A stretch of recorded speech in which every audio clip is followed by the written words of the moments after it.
Welcome back to another episode of Rock Boys Football. Coming out of a massive official visit weekend, the Oklahoma Sooners land a very interesting commitment from James Nesta, four-star linebacker from the state of North Carolina.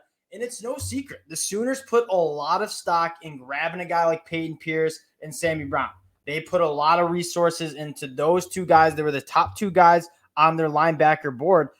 Really impressive job by Brent Venables and the staff to be able to pivot and get a guy in James Nesta who I think has tremendous upside. You see the frame, 6'4", 205, probably will be playing for Oklahoma at 220, 230 pounds. He has the frame certainly put on that weight. What they're getting in James Nesta, and we're going to get into the film a little bit, is a guy that can get downhill, can get behind the line of scrimmage, can blitz off the edge, and also play in space. This is a linebacker that I think fits what Brent Venables wants to do. You want to get a little bit more of a havoc rate for the Sooners defense. James Nesta, I think, is a perfect linebacker for this scheme. And again, a nice pivot by Brent Venables and the staff to miss. And that's part of recruiting. You're not going to land every single top guy on your board. The ability to pivot and still have a strong class at that linebacker group, very, very well done by Brent Venables. Now, before we get into the player, just want to say, thank you to you guys. We've talked a ton of Sooners recruiting, ton of Sooners transfer portal. You guys have been absolutely awesome. So if you do enjoy the content, you want to support the fellas, and you enjoy the updates, you like talking recruiting, consider subscribing to the channel. We appreciate all the support you guys have shown. And for Oklahoma fans, I think it's going to be a busy next couple of weeks, and we're going to be on top of it, talking about the commitments that will be happening in the month of June and July. So appreciate you guys. Let's get into James Nesta. It came down to, it sounded like UNC, Miami, and Oklahoma, right? UNC, the home state. Miami made a late push. I think Oklahoma really turned up the heat on a guy like James Nesta after you lose a guy like Sammy Brown and Peyton Pierce. And I think they got a dude that might take a year. You might have to put on some weight, but he can kind of do a lot of different things for the Sooners defense. And most importantly, I think he can play downhill and get behind the line of scrimmage. And that's, I think, what Coach Venables is looking for this Sooners defense to do. Now, getting into the film, I hope you see what you see from James Nesta. That's kind of how I hope Deshaun McCullough plays for the Sooners on defense in 2023. In terms of the guy that's going to line up all over the field, he's going to blitz off the edge, he's going to be asked to play in space, he's going to be asked to go sideline to sideline. That's what you see James Nesta do, and I really do like the fit. Taking a look at what James Nesta can do, get behind the line of scrimmage. He's got a great nose for the football, a very sure tackler, right? 6'4", he's got really long arms. And right here, you're going to see the mentality of a linebacker. This is still even though he's 205 pounds, physical dude. And no doubt Brent Venables wants that type of physicality and quote-unquote dog in him. Closing speed, the ability to close the gap, it's all there for a guy like James Nesta. Probably just wants to put on a little bit more of weight. You're going to see him try to take on a block with you probably want a little bit more sand in the pants in terms of having to stack shed blockers. But the blitzing off the edge, the bend around the corner, he has a lot of things that you like in the modern linebacker at college football, right? This is the rep I mean, where it's solid, but you kind of want to see him be a little bit tougher taking that block. And I think that will help once you get him into the program and put some weight on him. Right? There is again, but he has that speed to kind of keep leverage, which is what you want. You want your linebackers to go sideline to sideline, especially going into the SEC where you're dealing with a lot of fast running backs, a lot of really talented tight ends. Having a linebacker with speed and range and length, I think is vital moving into the SEC. And I think James Nesta certainly has that.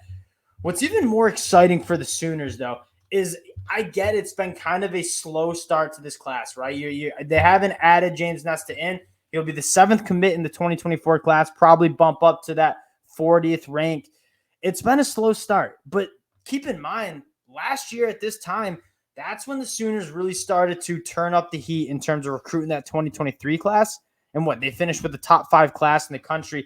I kind of expect the same thing because the talent that Oklahoma is going after and the traction they're getting with some of these top guys, I think there's a reasonable possibility that you're looking at Williams Eminari and David Stone, the 2 best defensive linemen in the whole entire class, being Oklahoma Sooners commits at the end of December. We'll talk about that right now, but looking at this class, really like how it's coming along. One of the better wide receivers in the class from the state of Texas, and Zion Kearney already locked in. You guys know we've talked about Michael Hawkins I think he's such a gamer. Like, for Michael Hawkins to want to come to Oklahoma, not be afraid of that competition that's going to happen. Like, you are right behind Jackson Arnold and right in front of Sperry. And the guy that, when he saw that, Sperry was already committed in the 2025 class, and Michael Hawkins says, I want to be a Sooner. I know I'm going to have to battle for that quarterback one spot. That's the type of quarterback you want in. And there are so many quarterbacks now that just go to a school that they think they can start, and if they can't start, they'll hit the transfer portal. Michael Hawkins, I'm going to use this twice now, has that a little bit of that dog in him where he's going to say, I know I'm going to be in a talented quarterback room, but I know it's going to make me better. That's kind of the mentality I think you want, and I think what Brent Venables wants in his quarterback room. This is the exciting part, though. Taking a look at what this class could be for Oklahoma, taking a look at the talent they've had visiting campus. It obviously starts with David Stone, who it's very hard to see a reality where David Stone is not in the Sooners class come December. Like, he's been very active. He's going to Michigan State, I believe, this weekend. From what I've heard, he's been on Oklahoma's campus like a lot. And I know he likes to post on social media. A lot of times on campus, he's not even posting it. So David Stone, certainly a guy that I think will be in that class. And you're seeing Brent Venables really prioritize that defensive line position, right? He went in the transfer portal, got guys like Trace Ford, Rondell Bothroyd.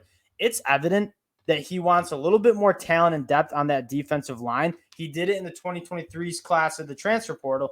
And now you take a look at their top priorities. I think David Stone and Williams Emaneri, probably the two guys that are on the top of the board for Oklahoma and who they want in this 2024 class. And I don't think it's crazy to see David Stone and Williams Emaneri being in that class come December. A couple other guys I wanted to note. Taylor Tatum, probably not going to be in Oklahoma's class. Seems like he's trending to USC as a Michigan guy.